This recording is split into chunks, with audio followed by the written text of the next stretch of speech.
Subaru revealed the new 2024 Crosstrek today, but, as is typical with Subaru redesigns, it's not so easy to tell the difference between the new model and the one that replaces.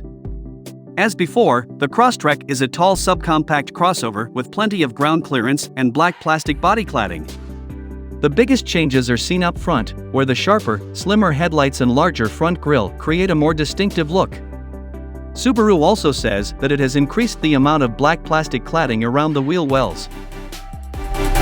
The new Crosstrek rides on an updated version of the same platform as before, and, while we don't have US specifications yet, the Japan market version here uses a 2.0-liter Boxer 4 with Subaru's e-Boxer hybrid system that has yet to reach the States.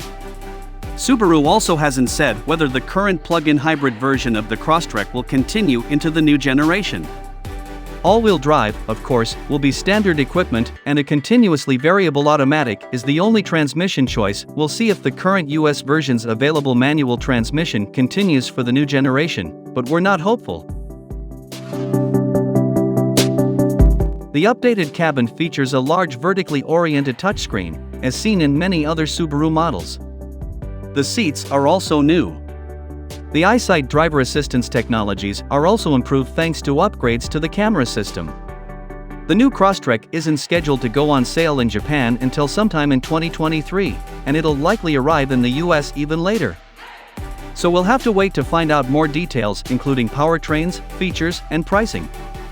Expect it to start somewhat higher than the current model, which has a base price of $24,870.